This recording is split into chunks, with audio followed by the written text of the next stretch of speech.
You can support In the Past Lane by buying some of our merchandise, like shirts, hoodies, mugs, and stickers.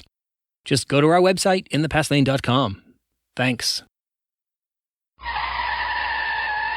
Whoa, hit the brakes. You've arrived at the #1 drive-by for American history. Welcome to The Pit Stop.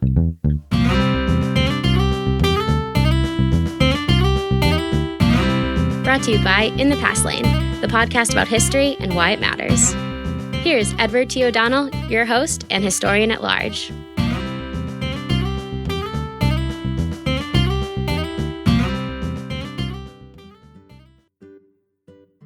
Hi everyone, welcome to The Pit Stop, your Monday source for history on the go in just about 5 minutes. We offer this mini feature every Monday, in addition to our full feature episodes where I interview historians about their latest books. Here's what happened in American history the week of June 17th, 2019. Let's start with birthdays. June 17th, 1871, that's the birthday of James Weldon Johnson, who was born in Jacksonville, Florida. Johnson was a writer, a poet, a lawyer, and an early civil rights activist in the 1920s. And he once said, "This country can have no more democracy than it accords and guarantees to the humblest and weakest citizen." June 19th, 1903, Lou Gehrig was born in New York City. Born Heinrich Ludwig Gehrig, Lou Gehrig was one of the greatest baseball hitters in the first half of the 20th century, compiling a lifetime batting average of .340 while playing for the New York Yankees. He's most famous for playing in 2,130 consecutive games, a feat that earned him the nickname the Iron Horse. Sadly, Lou Gehrig was stricken with ALS, or what's commonly known as Lou Gehrig's disease, and died in 1941 at the age of 38. June 23, 1894, Alfred Kinsey was born in Hoboken, New Jersey. Kinsey was a biologist who published landmark and highly controversial studies on human sexuality in the late 1940s and early 1950s. Kinsey once wrote, "As long as sex is dealt with in the current confusion of ignorance and sophistication, denial and indulgence, suppression and stimulation, punishment and exploitation, secrecy and display, it will be associated with duplicity and indecency that lead neither to intellectual honesty nor human dignity." June 20th, 1905, playwright Lillian Hellman was born in New Orleans. Hellman had a hugely successful career writing a series of plays that were hits on Broadway in the 1930s and 1940s. They include Watch on the Rhine, The Autumn Garden, Toys in the Attic, Another Part of the Forest, The Children's Hour, and The Little Foxes. But like many brilliant writers and producers in that era, Hellman got caught up in the McCarthyite Red Scare madness of the late 1940s and 1950s. Her refusal to answer many questions during her appearance before the House Un-American Activities Committee in 1952 led to her being blacklisted for almost a decade on Broadway and in Hollywood. Nonetheless, Hellman continued to write, teach, and speak from the 1960s until her death in 1984.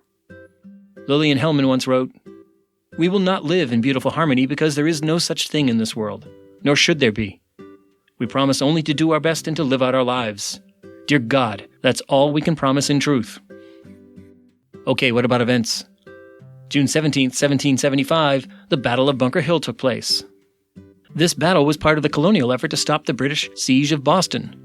The Patriots lost the battle, but they inflicted heavy casualties on the British, who eventually decided to evacuate the city. This bloody engagement helped convince the Patriots that they could stand up to professional British soldiers. June 19th is Juneteenth, an African-American celebration of the end of slavery that first occurred on June 19th, 1865, after enslaved people in Texas learned from a proclamation read to them by Union Army General Gordon Granger announcing that they were free.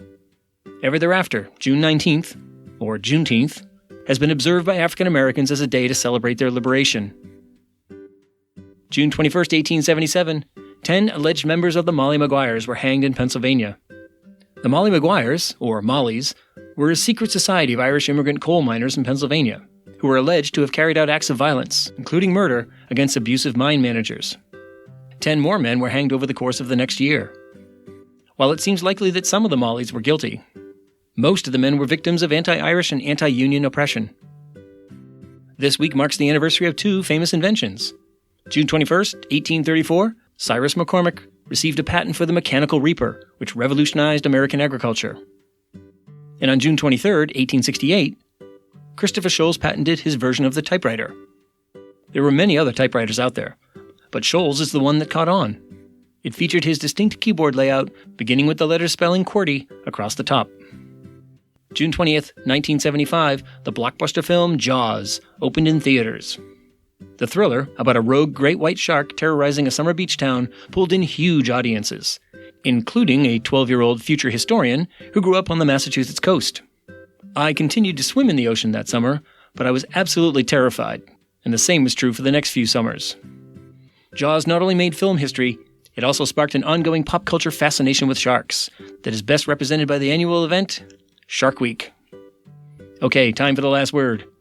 Let's give it to Union Army General Gordon Granger, who 154 years ago this week read General Order No. 3 to a gathering of enslaved people, an event that marked the beginning of Juneteenth.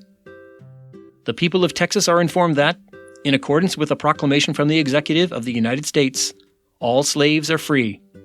This involves an absolute equality of personal rights and rights of property between former masters and slaves.